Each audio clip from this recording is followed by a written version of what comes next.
اللهم صل على سيدنا محمد يا رب صل وسلم دائما ابدا على حبيبي.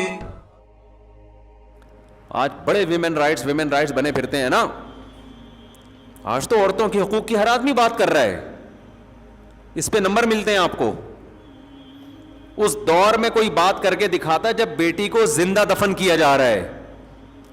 سمجھتے ہو کہ نہیں سمجھتے؟ بیٹیوں پہ ایسا منہ بناتے تھے, یتوارا من القوم من سوء ما بشر به. قرآن کہتا ہے قوم سے باپ چھپتا پھرتا ہے اس بری خوشخبری کی وجہ سے جو اس کو سنائی گئی ہے. ذلت سے نا منہ پہ رومال ڈال کے گھومتا تھا. لوگ کہیں گے ابے وہ آ رہا ہے, اس کی بیٹی پیدا ہو گئی, ابے وہی آ رہا ہے. گالیاں دیتے تھے لوگ, برا بھلا کہتے تھے. تو شرم سے کیا کرتا تھا, جیسے کوئی چوری کرتے ہوئے پکڑا جائے, عزت دار آدمی ہو تو وہ قوم کو منہ دکھانے کے قابل رہتا ہے؟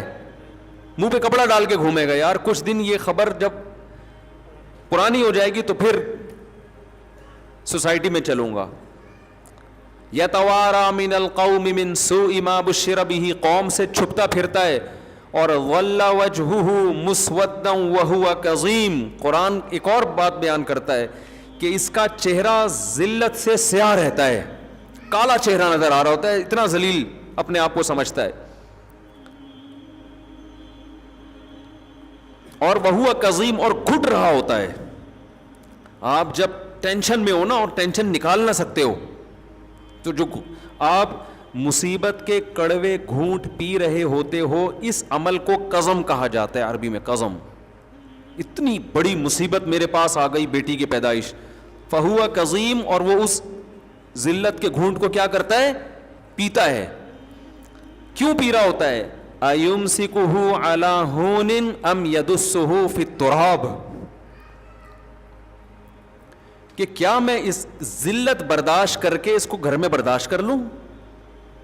ذلت تو ہوگی, انگلیاں اٹھیں گی, بیٹی کا باپ جا رہا ہے, کہ میں ذلیل بن کے برداشت کر لوں کیونکہ باپ کی محبت نہیں چاہتی کہ اس کو دفن کرے. ام یدسہ فی التراب, یا ایک دفعہ میں ظلم برداشت کر کے اس کو دفن کر دوں اور ہمیشہ کی ذلت سے بچ جاؤں میں. یہ کنڈیشن,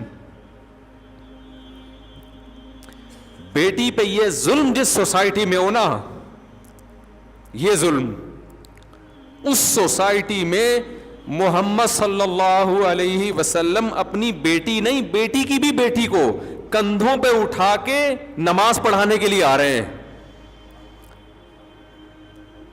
بہت مشکل ہے بھائی بات سمجھانا. صحیح ہے, مسلم کی حدیث ہے, صحابہ کہتے ہیں کہ ہم نماز کے انتظار میں تھے. مسجد نبوی کتنی مقدس جگہ, ابو بکر, عمر, عثمان, علی جیسے لوگ پیچھے. ظہر کی نماز ہے, سید الانبیاء مصلی پہ نماز پڑھانے کے لیے آنے والے ہیں, انتظار ہو رہا ہے.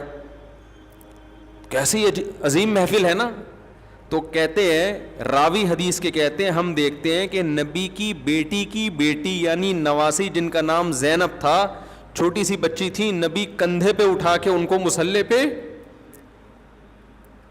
نماز پڑھانے کے لیے آئے ہیں.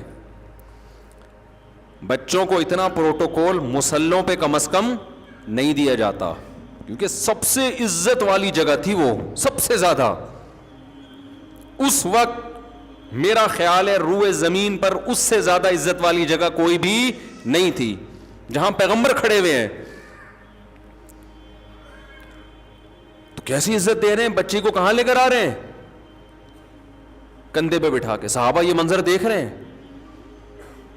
کہ جو ہم میں سب سے زیادہ عزت دار ہیں وہ اپنی نواسی کو ایسی عزت دے رہے ہیں کہ اس سے زیادہ عزت آپ نے شاید کسی کو نہیں دی ہوگی. سرور کائنات کا کندھا ہے اور مصلی ہے اور حالت ہے نماز کی.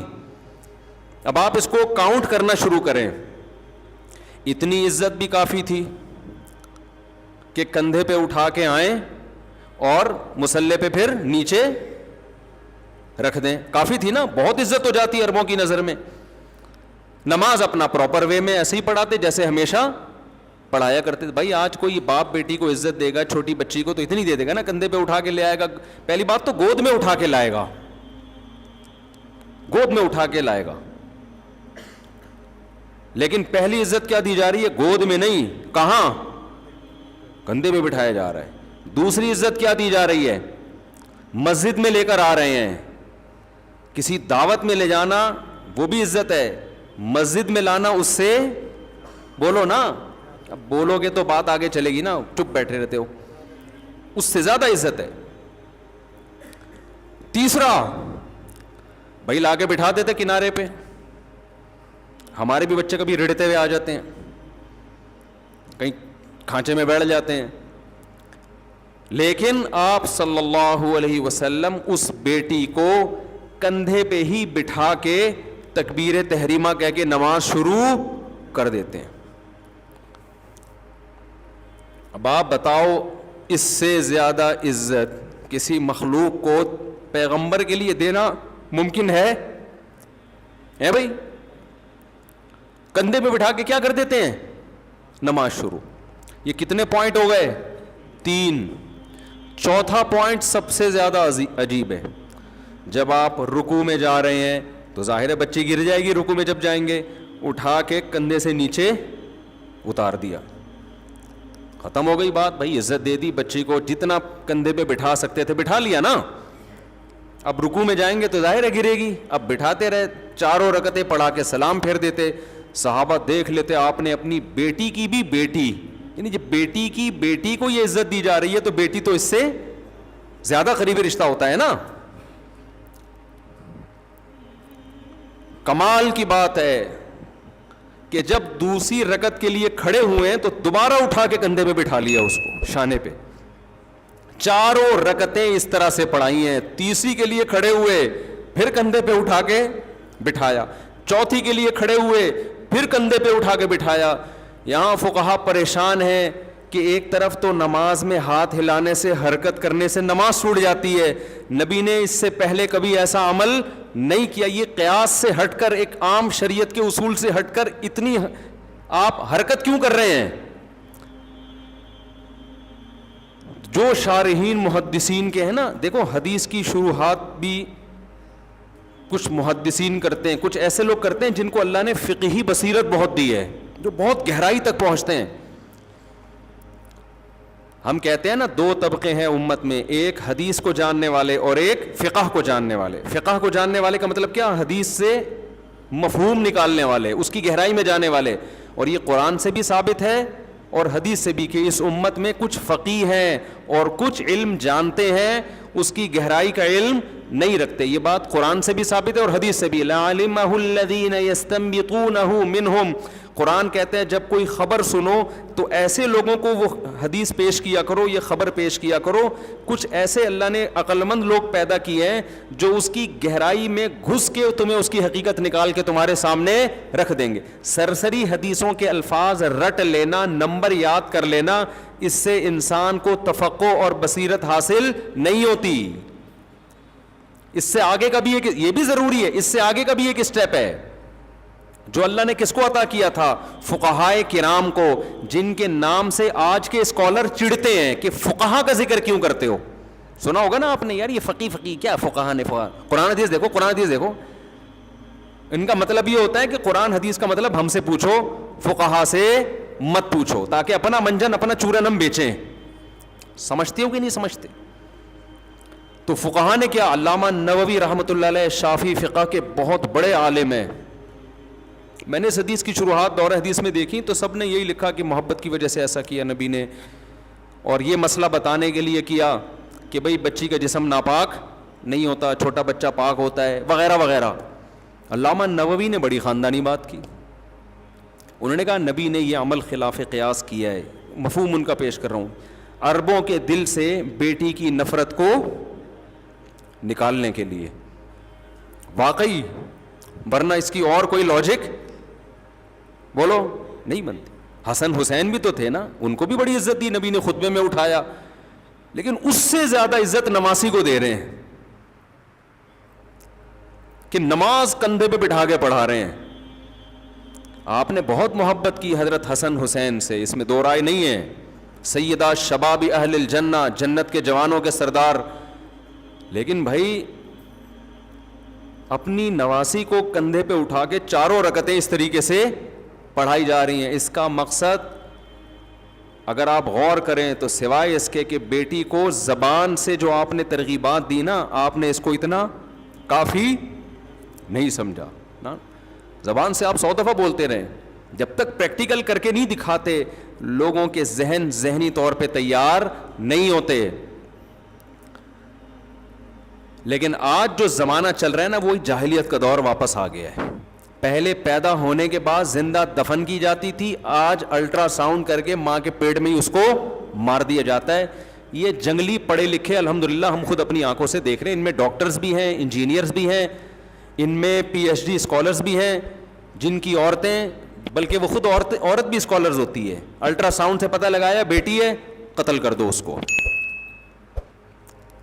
ایجوکیشن الگ چیز ہے، انسان کا بچہ بننا الگ چیز ہے. دونوں کو لوگوں نے آپس میں مکس کر دیا ہے. آخرت میں نجات ایجوکیشن کی بیس پہ نہیں ہوگی، انسان کا بچہ بننے کی بیس پہ ہوگی. پہلے انسان کو فوکس کرو، انسان تو بناؤ اس کو.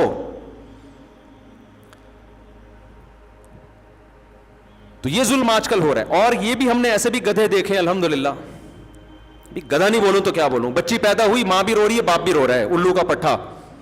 میں نے دیکھا ہے اپنی آنکھوں سے منظر. ہاسپٹل میں تھا، میرے یہاں ولادت ہونے والی تھی، تو میں گھر والوں کو لے کے 10 سال پرانی بات ہے ہاسپٹل میں گیا، کیونکہ میں سنتا تھا کہ بعض لوگ روتے ہیں، مجھے یقین نہیں آتا تھا کہ یار اتنے بھی گدھے دنیا میں کوئی ہو سکتا ہے. ہندوؤں میں سنا تھا ہم نے ایسا ہوتا ہے، اور بعض غیر مسلموں میں، مسلمانوں میں کبھی میں نے کہا یار بکواس کرتے ہیں، جھوٹ بولتے ہیں لوگ، ایسا کون کرتا ہوگا یار، اپنی اولاد پہ رو رہا ہے، پاگل ہے کیا. میں ایک ہاسپٹل میں گیا، میرے ہاں بچے کی ولادت ہونے والی تھی، تو میں بیٹھا ہوا ہوں، سامنے دیکھا کہ ایک خاتون نا رو رہی ہیں، اور وہ سارے بینچ پہ بیٹھے ہوئے آنسو پوچھ کے رو رہے ہیں. میں نے کہا ہائے، لگتا ہے ان کی بہو کا انتقال ہی ہو گیا. مجھے ایسا لگا، اطلاع آئی ہے بہو مر گئی. تو ساس کے لیے تو مجھے حیرانگی ہوتی، تو بہرحال اچھی ساس ہیں، بہو کے مرنے پہ رو رہی ہیں، تو ایسے رو رہے ہیں نا چپکے چپکے سے. ایک جوان سا لڑکا بیٹھا ہے، وہ بھی منہ اترا ہوا اس کا بیچارے کا، وہ رو نہیں رہا تھا، منہ اس کا عجیب سا ہو گیا تھا، نیچرل منہ نہیں لگ رہا تھا مجھے اس کا، وہ جیسے کوئی چوری کر کے پکڑا جاتا ہے نا بالکل وہی منہ تھا جس کا قرآن نے ذکر کیا ہے کہ اس کے چہرے پر غل وجہہ مسودن، سارا دن چہرے پر جیسے کسی نے کالک مل دی ہو. سفید چہرے کا بھی رونق اڑ جاتی ہے نا جب ذلت ہوتی ہے. ہاسپٹل بھی اچھے علاقے میں تھا جہاں ایجوکیٹڈ لوگ رہتے ہیں، غریبوں کا ہاسپٹل نہیں تھا. وہ شکل سے بھی پڑھے لکھے لگ رہی تھی یہ فیملی. تو پھر میں نے کہا یار یہ میں بھی تعزیت کر لیتا ہوں بھائی، آپ کی بہو کا ہمیں بڑا افسوس ہوا. تو شکر ہے میں نے تعزیت نہیں کی، ورنہ پٹتا میں. پتا چلا کہ جی بیٹی پیدا ہوئی ہے، اور پھر وہ ان کی مجھے آواز آ رہی تھی، وہ ماں کہہ رہی تھی میرے بیٹے کا تو چہرہ اتر گیا، ایسے روتے رہتے، میرے بیٹے کا تو جب سے اطلاع ملی ہے نا منہ ہی اتر گیا میرے بیٹے، ایسے رو رہی تھی. یہ جو میں ایکٹنگ کرتا ہوں نا، میں نے پبلک سے ہی سیکھی ہے کوئی ڈرامے دیکھ کے نہیں سیکھی ہے. وہ میں نے پچھلے بیان میں کہا تھا نا، جب خاتون کہتی ہیں ایکچولی کام بہت ہوتے ہیں فون پہ، تو میں کہتا ہوں مجھے اتنی مشکل سے ہنسی روک رہا ہوتا ہوں نا میں یار اس زمانے میں، اس پہ بہت عورتوں نے اللہ معاف فرمائے برا بلا کہا ہے مجھے. تو میں توبہ استغفار کرتا ہوں بھائی. خواتین بہت زیادہ آج کل بزی ہوتی ہیں، اور میں نے پہلے کہا تھا میں ان خواتین کی بات کر رہا ہوں جو میرا بیان نہیں سن رہی، لیکن وہ پھر بھی دل پہ لے کے جا رہی ہیں. ساری خاتون ایسی نہیں ہوتی، بہت ساری واقعی مصروف بھی ہوتی ہیں، لیکن بہت ساری نہیں بھی تو ہوتی نا. میں تو ان کی بات کر رہا ہوں یار، کام ہے کیا سارا دن. بچے کو کہ سارا واش روم اور بیت الخلاء کا کام جو ہے وہ پیمپر نے، خیر اب یہ پھر موضوع چینج ہو جائے گا. اچھا اب یہ روتے پتہ ہے کیوں ہیں، یہ بھی ایک بات میں آپ کو بتا دوں.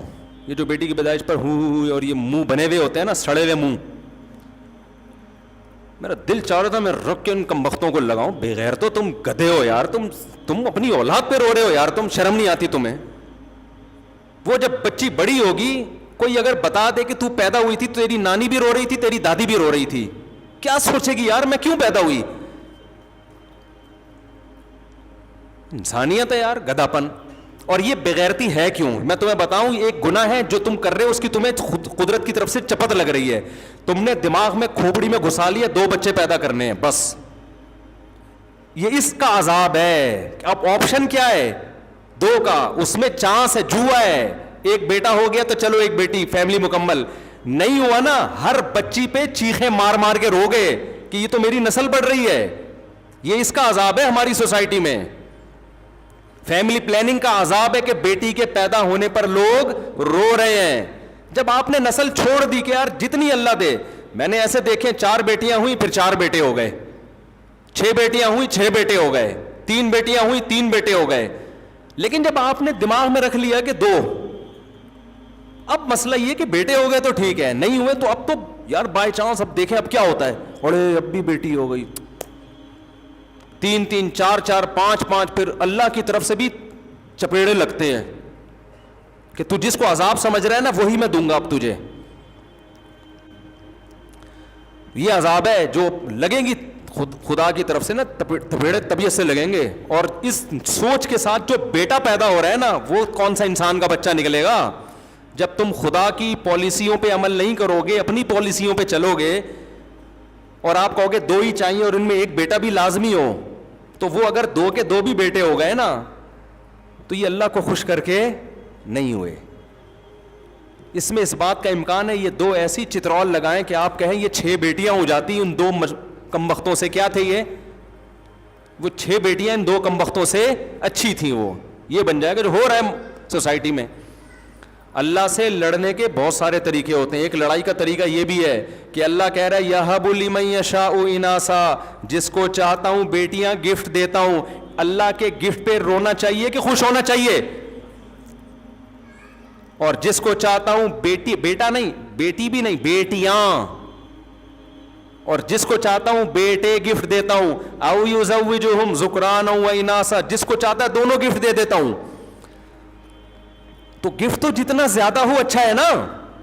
جب آپ نے کھوپڑی میں بٹھا لیا کہ نہیں میرا دوست مجھے گفٹ دے تو جتنا زیادہ ہے میں مینج کر لوں گا, لیکن اللہ جب گفٹ دے رہا ہے تو میری تنخواہ افورڈ نہیں کر سکتی, میں اس تنخواہ میں 6 بچے نہیں پال سکتا. بھائی اللہ کہہ رہا ہے تو پیدا ہونے دے, تیری بیوی کی چھاتیوں میں اس بچے کے لیے دودھ پیدا کر دوں گا. نہیں اللہ تو دودھ ہی پیدا کر سکتا ہے, باقی تجھے کیا پتا اس زمانے میں کیا کیا چاہیے بچے کو؟ ہمیں پتا ہے نا, ہم سے پوچھ. اے اللہ کنوینس کا خرچہ چاہیے, بچوں کے اسکول کی فیسیں چاہیے, اور سٹی اسکول بیکن ہاؤس میں ہم نے پڑھانا ہے بچے کو, 8-8 ہزار کی فیسیں ہیں ان کی, 20-20 ہزار فیسیں ہیں. اللہ پھر اگر کوئی بیماری آ گئی آغا خان ہاسپٹل میں ہم نے علاج کرانا ہے, پھر بچہ بڑا ہوگا اسٹیبل ہوگا, PhD کرانا ہے, MBA کرانا ہے, پھر ہم نے اس کو باہر بھیجنا ہے. اللہ کو تو پتہ ہی نہیں ہے, دودھ پیدا کر کے وہ سمجھ رہا ہے کہ میں نے بہت کچھ کر دیا. نہیں آئی میرا خیال ہے بات سمجھ میں. اللہ سمجھ رہا ہے دودھ میں نے پیدا کر دیا بس کیا ہو گیا, اللہ کو پتہ ہی نہیں ہے یار. کم وقت تھوڑا سا دماغ لڑا کے سوچ, اس وقت بچے کو دودھ کی ضرورت ہے, ایسا دودھ پیدا کیا اس کا آلٹرنیٹ جاپان کے سائنسدان بھی اب تک ایجاد نہیں کر سکے. یہ اس کی سائن علامت ہے کہ جو یہ کر سکتا ہے باقی چیزیں بھی کر سکتا ہے وہ, اور اگر نہیں کرنا چاہے گا تو اکلوتے بیٹے کے لیے بھی نہیں کرے گا, پھر وہ اس کی مرضی پر ہے. چاہے گا تو تیرے درجن بچے ہوں گے سب کی فیسیں دے دے گا, نہیں چاہے گا تو ایک کی بھی نہیں دے گا. تو اس میں 1 اور 12 اللہ کی نظر میں کیا ہے, برابر ہیں. یہ میں اس لیے کہہ رہا ہوں کسی کے 12 بچے ہیں فیسیں نہیں اٹھا پا رہا تو لوگ کہہ سکتے ہیں اس کے 12 کو اللہ نے فیسیں کیوں نہیں دی. تو ایسے تو میرے علم میں ایسے ہیں 1 ہے لیکن اس کی بھی فیسیں نہیں ہیں اس کے پاس. تو یہ اللہ پر ہے کہ اس نے آپ کے بچوں کو اللہ سٹی اسکول میں پڑھانا چاہتا بھی ہے کہ نہیں چاہتا. جو اللہ چاہتا ہے ویسا کر لو.